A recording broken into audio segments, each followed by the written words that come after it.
So with the 2025 NFL trade deadline in the books, we now know the 2026 NFL draft order, and I think it is fascinating that we actually saw this draft order kind of change. The New York Jets got a future first-round pick from the Indianapolis Colts in the Sauce Gardner trade, and if you were going to do like a way too early 2027 mock, we saw the Jets get another first-round pick from the Colts and another pick from the Dallas Cowboys in the first round as well in 27 from the Quinnen Williams trade. So yeah, let's do an updated NFL mock draft. What is going on, everybody? How is everybody doing today? I'm excited for this one as well, just because I feel like it's been a little bit since my last mock draft. It was my mock draft 1.0. We're learning more about these collegiate players right now. I think maybe there's a new number one non-quarterback in this class, and I think it's going to be fascinating to see how these next few weeks go in the NFL season. So right now, the New Orleans Saints still have the number one pick. They have the most amount of losses, 1-8 right now, and then they have the strength of schedule tiebreaker over the Tennessee Titans. We know Tennessee is not drafting a quarterback at number 2 since they selected Cam Ward. I have no idea what the Saints would do right now. There isn't like a clear-cut number one guy that you're taking unanimous at number 1, right? Like there's no Joe Burrow. There's no maybe Caleb Williams. There's no Andrew Luck, Baker Mayfield, anybody like that where we always knew who the number one pick in the draft was going to be, or like a Kyler Murray. It's probably going to be Fernando Mendoza for sure. But would there be a chance that the Saints would trade down? Now, they took Tyler Shuck in the second round last year. It's a small sample size what he's done so far. He hasn't looked super impressive, and he's on the older side. I actually think Spencer Rattler looked pretty good for the Saints so far this year, given what he was given out there, and really doesn't have the best team around him. And I think a team should take a chance on him, especially if the Saints take a quarterback at number 1. So the Jets would have ammunition to go up to number 1. You've heard it a lot that they acquired some 2027 first round picks, and we know how good that 2027 draft can be. Some quarterbacks, obviously the receivers in Coleman, Ryan Williams, and Jeremiah Smith. The Saints at number 1, though, I think they would go quarterback. And I think just the way that Fernando Mendoza has played this year, he would go over an Avril Reese or a Ruben Bain at the moment. So this would be like the Jets try to trade maybe a second rounder they got in this draft from the Quinnen Williams trade. I don't know if you would have to trade 2 first round picks to move up to number 1. Like you would have to give up 3 and a future first to guarantee yourself Mendoza. I think the Jets are in a really good spot if they believe that Fernando Mendoza is a franchise quarterback and they don't have, like they just get number 1, or the Titans are number 1 and they don't really have to trade anything for Mendoza. There's definitely some risk in Mendoza's game, but man, this guy has showed up this year. He's been one of the best quarterbacks in college football. I mean, I go back and forth if I think the Saints would actually do it, because like Mendoza's not the best player, but it's just like, would they take a quarterback number 1? I don't know. It really just depends how Tyler Shuck plays. Maybe they would think about trading down as well. And I would love to know who you guys have as your number 1 pick, but I do think Mendoza would go number 1 at the moment, either to the Saints or maybe like the Raiders would trade up. Maybe the Browns would trade up going forward. Hey, maybe the Dolphins would trade up as well. So the Titans here at number 2, I think are guaranteed themselves a blue chip defensive player in this class, right? A Ruben Bain, or an Arvell Reese, I think is getting in consideration for the top defender in this class. I know Dane Brugler of The Athletic loves him, and it's because Reese could play all over the field. He could play in the box, he could play in the slot, he could play off the edge as well, and I think gives you so much positional versatility where he would either go 2 here to the Titans, or he would go 3 here to the Jets. I mean, the Jets, man, I have no idea what they would do at 3 here if we're going to have them take a quarterback or not. I think I'm going to have them take Ruben Bain still. I think I want to see a little bit more out of Reese to really take the chain from Ruben Bain as like the top defender in this class. I know Bain doesn't have a ton of sacks this year for Miami, but I still think can be the premier edge rusher you want. That's going to go at the top of a draft. Somebody like a Abdul Carter who went in the top 3 last year. So we're on the clock at number 3 with the Jets. Do we take a quarterback? I think there's a possibility the Jets could end up with a bridge quarterback in the offseason, maybe a veteran. Maybe they take a chance on a Kyler Murray. I doubt they're taking a chance on a Tua. Maybe they're taking a chance, I don't know, on a Russell Wilson, right? I'm just kind of going through the veteran quarterbacks on the market right now, or anybody that could end up becoming available in the offseason, like a Kirk Cousins. I don't know. Maybe they try to get like a veteran. They try to find the next Daniel Jones, the next Sam Darnold, something like that. They tried to do that with Justin Fields. I don't know if Dante Moore is going to either, 1, go into this draft or be good enough to go number 3 to the Jets here. And I think if the Jets could take a quarterback, it could end up later in the draft as well. I mean, it's pick 32 right now from the Colts. So I'm just going to have the Jets go Arvell Reese here from Ohio State, somebody they could play all over the field. Aaron Glenn would love him on the defensive side. They just traded away their 2 best defenders and 2 of their 3 best players on their team in Sauce Gardner and Quinnen Williams. I don't know if they would take another offensive lineman because they're fine at tackles and maybe they need to add an interior offensive lineman. You're not taking one here at number 3. So the Jets have a lot of holes on their roster. To be honest with you, like if they can get Mendoza at 1, I would do that if I were the Jets. But the fact that Mendoza's off the board, I don't want them reaching on a quarterback right now in this hypothetical mock draft. Here at number 4 with the Miami Dolphins, I don't think I would have them select a quarterback here with where they're positioned. I don't know if I would have them select Jordan Tyson. And they were talking about trading away Minkah Fitzpatrick at the deadline. This team may have a new head coach next year. It's going to be a new general manager making these decisions since they ended up firing away Chris Greer. I think Arvell Reese would have been perfect in Miami as well. I'm going to have them select Caleb Downs. I know it's high for a safety, but this is maybe as sure of a prospect as you're going to get in this class. Downs is maybe the best defender in this class. He just may go lower than Reese and Bain just because of the positional value. You can make an argument, I think Reese is better than Downs. I mean, it's sick that they both play on Ohio State. Just watch Ohio State's defense, and you're going to see these guys all over the field. Bain may not be as good right now, but you're kind of buying into the traits, and I think that's what Tennessee can do. So we're on the clock at number 5 with the Giants. I mean, they have their franchise quarterback in Jackson Dart. You have Cam Scatterbo, who's going to be healthy next year. You have Malik Neighbors. I don't mind Wan'Dale Robinson as a number 2. I totally see the Jordan Tyson appeal here, 100%, but I want to continue to make Jackson Dart's life easier, so I'm going to go with Spencer Fano here from Utah, get the best offensive lineman in this class. It may be a little bit of a reach just for what he's done so far this year for Utah, but you need an offensive lineman. You were trying to move Evan Neal at the deadline. This team does not have great offensive lineman help going forward in the future outside of 1 or 2 guys, and most notably Andrew Thomas, but you get Spencer Fano and Andrew Thomas protecting Jackson Dart. We are cooking now going forward. The Browns here at number 6, they can also go plenty of options here. They ended up trading away Greg Newsome for Tyson Campbell, who's under control. That was like a trade they made a few weeks ago. They have some aging offensive linemen as well. Who the hell knows who this next quarterback is going to be? I don't know if they're going to get a veteran. I don't know if it's going to be Dylan Gabriel starting week 1 next year, Shedeur Sanders. Who knows?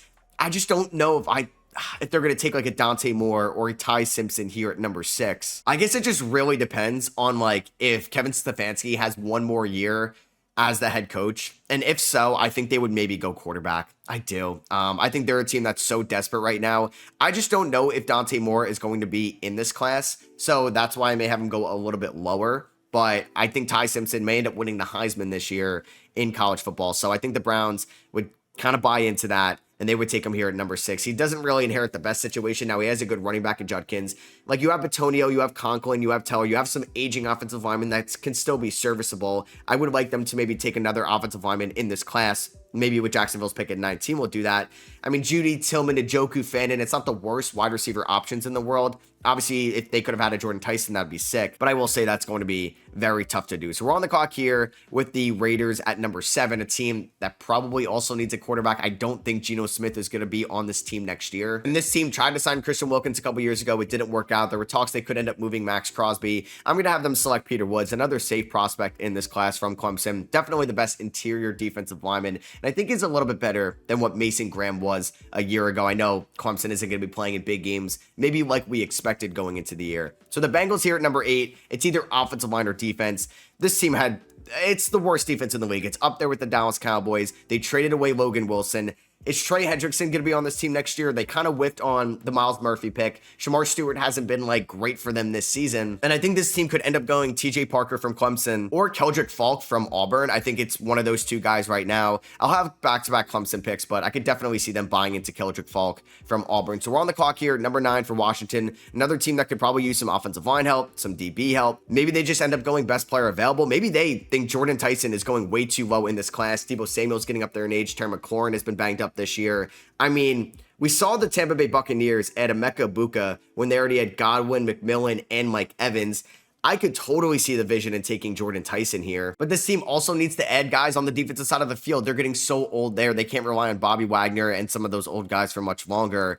I mean, for what they need, I'm actually going to have them go Keldrick Falk and edge rusher because I think that could just be a little bit more valuable to this team. I mean, Jaden Daniels was fine in 2024 with basically like Terry McLaurin, and then you had some De'Ami Brown. Like, you had some hodgepodge names out there for them, and they had a 12-5 record. So I want to add them, a premier edge rusher in this class in Keldrick Falk. The Ravens are probably not going to be picking this high when it's all said and done here at number 10. But if so, I want to get Lamar Jackson another weapon. Yeah, they could look at defense, but they've been so banged up on that side of the field. I guess it really depends on what Matabuke's health is going to be long term. But I could get Jordan Tyson, by far the best receiver in this class, in my opinion, paired up with Lamar Jackson. That's pretty sweet. I mean, I think there's plenty of teams that could target Jordan Tyson. He can go as high as 3 to the Jets. He can go as high as 2 to the Tennessee Titans. I legitimately think he can go that high if they want to get like a wide receiver 1 long-term with Cam Ward. The Giants could take him at 5, although I like offensive line. He can go 6 to the Browns. He can go 7 to the Raiders. They have no receivers really that are proven. They just traded away Jacoby Myers. Yes, you have Brock Bowers,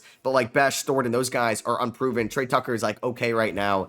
I mean, the Bengals aren't taking him. He can go 9. He can go 10. So we're on the clock here at 11 for the LA Rams. They have 2 first-round picks. They have one later on, which is their first rounder. This one is from the Atlanta Falcons from a trade. And this is where I think I'm going to have Dante Moore go 11. So we saw the Atlanta Falcons take Michael Penix in the top 10 in the 2024 draft. We're like, why? You have Kirk Cousins, you paid him. And their reasoning was, we never plan on picking this high again or getting somebody as talented as Penix again. So the Rams are trying to think of life after Matthew Stafford. And if Dante Moore does go into this draft, I think he can end up being the successor to Matthew Stafford. Going to take time to develop. That's why I think he could stay at Oregon, because he might not be NFL ready. But if he can kind of know that he's going to the Rams, you're learning from McVay, you're learning from Stafford, you're not starting right away. I don't think Stafford is retiring at the end of the year.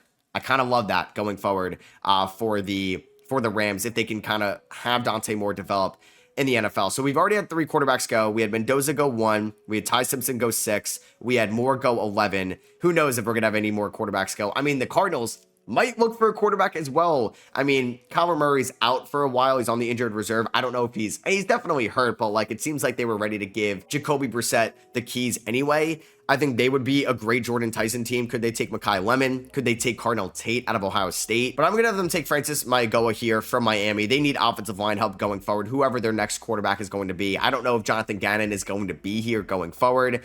And they kind of take an offensive lineman from the Texans, who could definitely be all over Jeremiah Love, but this team also needs any type of offensive line help, and they may end up reaching on an offensive lineman. Caden Proctor, you can also run some running back swing passes to Caden Proctor as well. Hey, he could be your goal line running back. He's done some of that this year for Alabama. So we're going to have Caden Proctor go 13 to the Texans. You have to take an offensive lineman. You have to continue to help out CJ Stroud going forward, because this offensive line unit out here this season has not been good. Dallas, you added Quinnen Williams at the deadline. You actually have 2 first-round picks still in this draft from the Micah Parsons trade. We have to go defense. This defense has been banged up all year. It's not been great. You could look at Caleb Banks, but you just drafted Quinnen Williams. I kind of like them going corner. I know Jamad McCoy is coming off the ACL tear, hasn't played yet this season, so there's some risk in him. There's Mansour Delane from LSU, and then there's Avion Terrell from Clemson this season. So you're kind of just picking the guy you like there, but this team, I don't know if Trayvon Diggs and Deron Bland are going to be your legitimate options over the next 3 years. I would just like to add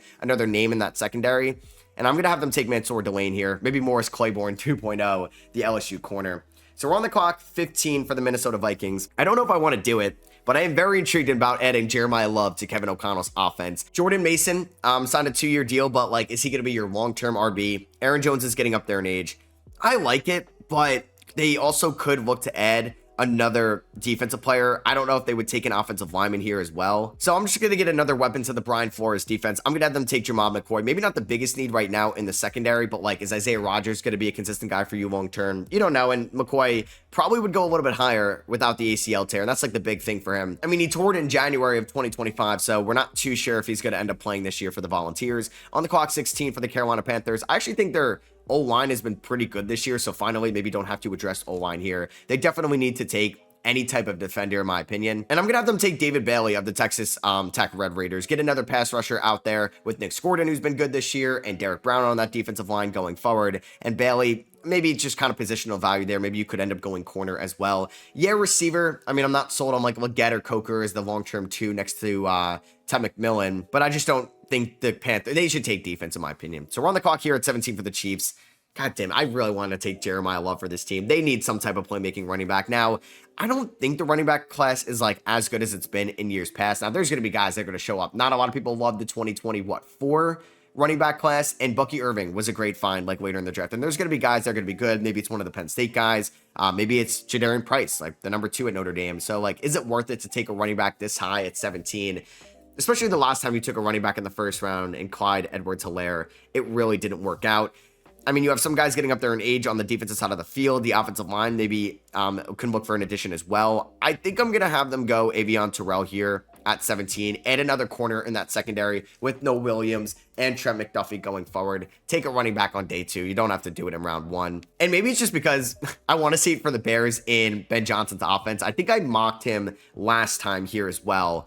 Jeremiah Love to the Bears. I mean, we were trying to get Ashton Genty to the Bears last year. We could have gone to Marion Hampton, but it didn't end up happening. Could we get Jeremiah Love to the Bears this year with Kyle Monagai as the backup? I don't think DeAndre Swift is going to be on this team after this year. And I think Monagai is probably going to be a nice long-term backup to Jeremiah Love, who can now be your dynamic playmaker for the Chicago Bears, kind of completing this offense going forward. So we're on the clock here, 19, with the Browns. We had them take Ty Simpson earlier. It's got to be offensive line or receiver here. And I think this is where Mekhi Lemon goes from the USC Trojans. I don't think I'm sold on Cedric Tillman as a long-term 2.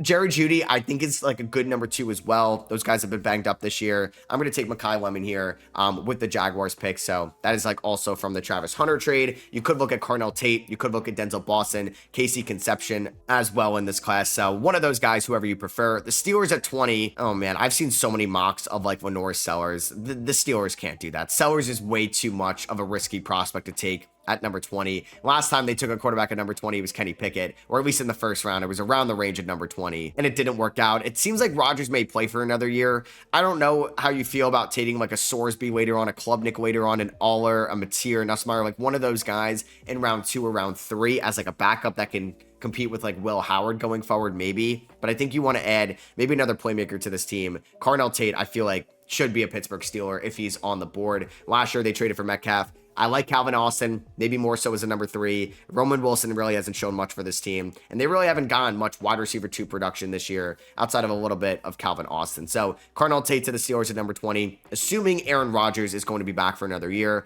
Although they should probably add another corner as well, because I'm not super sold on this secondary. And for the Lions, I'm going to have them take a corner as well. So they lose Carlton Davis. He's on the Patriots. They bring in DJ Reed. You have Terrion Arnold as well. But this secondary has just been kind of banked up a ton over the last few years. And I do feel like Colton Hood has been playing his way to like a late first round pick this year, kind of stepping up as that CB1 in Tennessee with the Jamon McCoy injury. The Chargers have to go, I would say, offensive line. It sucks that we lose Slater before the year starts. Joe Alt is out for the year. Connor Liu is also out for the year at Auburn, I know, which is a damn shame because he could have been a first round pick. I think he's got another year of eligibility as well. It's just high for an interior offensive lineman. Would you take a tackle that you could eventually bump inside? I'm not too sure if you could do that with a Jennings Dunker or a Caleb Lomu. I'm not sure if those guys are able to do that, but I think that would be a wise decision. So just kind of no great offensive lineman that's really stepping out. You can go Ugalele here from Oregon. You can go LT Overton from Alabama, who I think I'm going to actually have them select here at number 22. We're on that clock here, 23 for the Niners. Everybody has been hurt this year. Michael Williams hurt, Nick Bosa hurt, Fred Warner hurt. It sucks what's going on this year in San Fran. Another thing with them, I don't really think they would want to add a reach on an interior offensive lineman at the moment. I don't know if this team is going to move on from like Jawan Jennings or anybody like that in the offseason. So I'm going to have them select. I don't mind the idea of Caleb Banks on this team. Maybe I just have them take an offensive lineman. Maybe we just have them go Caleb Lomu, the second offensive tackle here from Utah going when we had Fano go 5, and we're going to have Lomu go 23 to the Niners. So on the clock here for the Cowboys, they've invested a lot in the draft in offensive linemen over the last few years. I think I may just have them go like Caleb Banks here, who's been banged up this year for the Gators. Like, I'm seeing that vision. I don't know if there's like a pure linebacker I would love here. Maybe Sonny Styles for Ohio State. Yeah, he's probably going to be a first round pick. I think he's going to play his way into one. I mean, the Ohio State defense is absurd with Styles, with Caleb Downs, with Arvell Reese. And Styles maybe gets overshadowed a little bit because of Reese rightfully so, because Reese is an absolute stud. But the Cowboys just need to go defense. Find your next Van Der Esch, find your next Sean Lee, and maybe that's Sonny Styles. 25 year for the Buffalo Bills. I kind of like them going receiver here. I am not sold on Keon Coleman long term. I feel like you need to add somebody else out there with Khalil Shakir. I think it's either Casey Conception or it's Denzel Boston. I'm going to have Boston go here to the Buffalo Bills. On the clock at number 26 with the Seattle Seahawks. I mean, they didn't move Reek Woolen at the deadline. I think this team could also look to add some edge rushing depth, and I think Cassius Howell also can be a a first round pick for sure. I mean, like the way that A&M has been playing this year, 100%. So we're on the clock at 27 for the Rams. We took Dante Moore earlier, so we should probably take a position of actual need next year. And I think there's 2 tackles that can go here. I think Isaiah World from Oregon or Dunker from Iowa. I'm going to take the Iowa offensive lineman here at 27. I think you can be fine with either one. And we don't really know who they like until we eventually get there. 28 with the Broncos. I don't think they're taking a running back, PFF. I don't think they're going to end up doing that. I don't mind Kenyon Sadiq here from Oregon, who did have like a monster game against Rutgers. And the whole Evan Ingram thing hasn't worked out. Let's take Sadiq as well. He is graded out to be, I'm not sure if he's like a fine enough run blocker. That would obviously be huge for Sean Payton's system, but we're going to take Sadiq there just because Evan Ingram really hasn't worked out. I mean, the Bucs have had so many injuries on the offensive line. Honestly, just both sides of the field this year because like Evans is banged up, Godwin was banged up, McMillan's been banged up. And I think I'd like to go edge rusher for Tampa Bay. I think it's either Romello Height, Ugalele, I think I like as well. Zion Young from Missouri, I've heard some very good things about as well, so that could be in play. I'm just going to take Romello Height here from Tech. We're on the clock here at 30 with the Patriots. I would like to get another wide receiver playmaker, KC Conception. I mean, him and Marcel Reed at A&M this year have had such a fun connection, and we're going to take Conception here at number 30 to the Patriots because Diggs isn't getting any younger. Like Pop Douglas, Keyshawn Boutte, they're fine. Like, you're not really thrilled about Kyle Williams' rookie year so far, so let's take Conception. Maybe the Eagles would have taken a wide receiver there. They could definitely look for some offensive line help as well. They could go edge rusher. They can go corner. Well, I mean, they just added Jalen Phillips. Who knows if he's really going to be there next year, but they've had issues all over the place on the edge. So I think that's what we're going to do. And I think I'm going to take Zion Young here from Mizzou. I'm going to look back on this mock draft in a few weeks and see if Young kind of improves his draft stock at Mizzou, or maybe he's going to end up as like a day 3 guy, like a Braylon Trice from a couple years ago. And we're on the clock here, 32 for the Jets. I would like to think the Jets are not going to be picking at 32. I mean, this means the Colts win the Super Bowl, so they should be able to get something a little bit better than this. We went Arvell Reese earlier. Like, I'm not taking Norris. I don't know. Norris at 32. He's got the traits, but can he be an actual good quarterback at the NFL level? I mean, this South Carolina team isn't great around him. He'd have Garrett Wilson. He'd have Fashanu, a healthy Elijah Vera Tucker, and Armand Membu. Maybe Breece Hall is back. Maybe they tag him. They take Arvell Reese for more defensive purposes. I mean, they would need, like, I would hope for them to sign a receiver because, like, they don't get much production outside of Garrett Wilson at all. All right, I'll take a quarterback here just to finish it out. So we're going to take Manoa Sellers on the Jets. I don't know if Manoa Sellers is going to end up being a first rounder. So we have Mendoza go 1. The Jets with their new first rounder take Manoa Sellers. The Cowboys had 2 first round picks. The Rams had 2 first round picks as well. Let me know what you guys think. Drop a thumbs up if you guys do enjoy the mock draft content. Should have like a tier list ranking of either every NFL team's future or just ranking every NFL team after the deadline. You can let me know what you want to see there. I'll catch you guys in the next one. Peace.